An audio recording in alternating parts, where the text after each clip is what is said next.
And we want to bring in our political analyst now, Democrat Harold Cook and Republican Randan Steinhauser joining us today. Thanks to both of you for being here. Thank you. Just a little bit of news to get to. I wanted to first start with Speaker Strauss. And, you know, there had been some rumblings from some people, but he was always very quick to say, no, he's running again. How surprised were you at this announcement today? I couldn't have been more surprised. He has sounded exactly like a continuing speaker, a candidate to run for his office again. And you're right, every time anything had come up, he had laid it to rest. He was there, he's going to stay.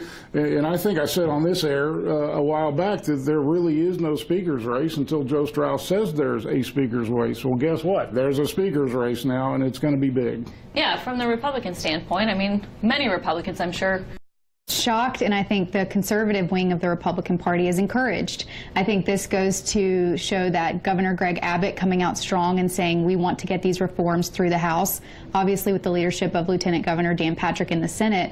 I think conservative grassroots across the state have shown that they're a little upset with Speaker Strauss, and this really is a testament to, I think, the power of the grassroots. I want to get to that in just a second, but first off, just, you know, he wasn't really ruling out whether running for higher office. I think we can probably say most politicians do that after they say they're stepping down, but what do you think the chances are he runs for something in 2018 or even 2020? Well, he very pointedly avoided ruling out running for something else, but then he kind of disappointed everybody who, you know, people like me who are just addicted to this stuff by saying that it would almost certainly not be 2018. I can see, however, where he could run theoretically against Congress, a member of Congress who is seen to be vulnerable and perhaps retiring. I can't really imagine how that would be very fun for Speaker Strauss, going from House Speaker to freshman member of Congress.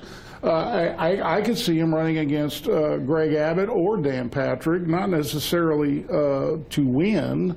I'm not sure he could win, but he could do so making a lot of the same points he's made as Speaker. He clearly wants his Republican Party to return to the days where they were the party of business and kind of that classic conservatism that doesn't really include kind of the hot button issues that the party has concentrated on. And I can see where a bully pulpit as a statewide candidate where he could accomplish a lot. I'm not sure he could win, though. Yeah, I mean, we've seen a lot of intra-party fighting. I mean, what are the chances of, you know, getting in and kind of stirring up the Republican primary in one of these races? Well, let's put it this way. Today, Wendy Davis tweeted that it was a sad, you know, Joe Strauss stepped down. So I think it would be a big mistake for him to ever consider challenging Governor Greg Abbott, who has one of the highest approval ratings that we've seen from a governor in a long time. He has tremendous support from the grassroots, has really been coming out strong on a bold conservative agenda. So I think it would be a big mistake for him to even consider challenging a governor at such positive standing.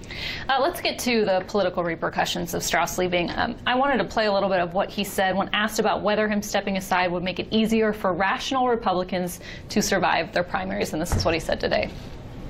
I think that rational Republicans will always survive their primaries just as they always have.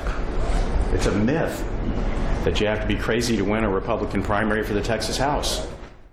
So again, speaking to the moderate side versus the more conservative side, but what does this mean for the political center, so to speak? Well, there's two. I think there's two concentrations here that a lot of people, I think, are conflating the two. There are the electoral ramifications of this, and there are the policy ramifications of this. On the policy side, I think the ramifications are huge, potentially, depending on who wins a speaker's race. But a lot of the items that the Senate passed, but that Strauss was kind of a wrecking ball in preventing their passage through the legislature, I think depending on the outcome of a speaker's race, that stuff could go sailing through now, to you know, not to the benefit of some business interests, but to the benefit of Republican primary voters. And that's big, and it includes a whole bunch of issues, vouchers, bathroom bills, you know, all sorts of items. But on the electoral side of it, I mean, Strauss has a point. Most Texans have never heard of Joe Strauss. Most Texans are not Republican primary activists who can't stand him. Those Texans are not Democratic activists who depend on him. And I think a lot of these House members, and certainly above them on the ballot, they sink They have their own relationships with their voters, and I'm just not sure that Strauss being there or not being there makes much difference. Him making mention of that as well. I think, you know, there are 2 points here. Electorally, I think we've seen a slate of really good candidates come out to challenge some incumbent Republicans. You have today Kyle Stevenson announced that he's going to potentially be challenging Dan Huberty if he returns. We have Emily Cook, who's going to be running, Thomas McNutt running for Byron Cook's seat, Mays Middleton, this slate of young, energetic Republicans that are running on a conservative agenda. I think electorally, this is a great time to be a Republican in Texas.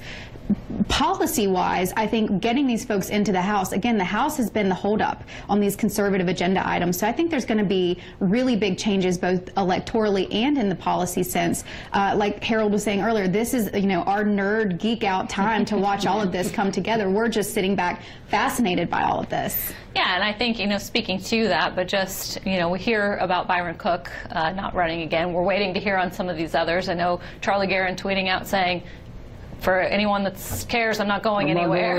Yeah. But some of these Strauss allies that are stepping aside, the changes that we could be potentially seeing. Well, I think most of them will return to the House. They have been challenged before. They have been tested under fire, and they have won, all in Republican primaries. There is no real difference between this time and last time, except they might be in a little better shape not having to defend an outgoing speaker. Yeah, your take on that real quickly? Yeah, it's interesting. You know, last week there was the announcement of the new leadership pack that is going to be focusing on different House races. And I think it's going to be just really interesting to see how that strategy shifts with this announcement. I wanted to just real quickly get your take on Andrew White, the son of the former late Governor Mark White, announcing that he's exploring whether or not to run as a Democrat for governor. Your take on that? Well, you know, I'm probably completely about somebody who shows up and says, I'm a very conservative Democrat. I'm about as thrilled as that as anybody in the Steinhauser household would be if somebody said, I'm a very liberal Republican. That said, let's not look a gift horse in the mouth. The Democrats didn't have a serious candidate for governor, and if they're going to now, you know, let's face it, what do we really deserve against a $45 million buzzsaw like Greg Abbott? Yeah, any concerns from Abbott on this standpoint? No concerns at all. Governor Abbott could not be in a stronger position. I say, Andrew, save your money, find a better race down the ballot to run for. He said it'll be a couple of weeks. We'll see what happens. Thanks to both of you for being in today. We appreciate it. And coming up next, more on the political repercussions of Speaker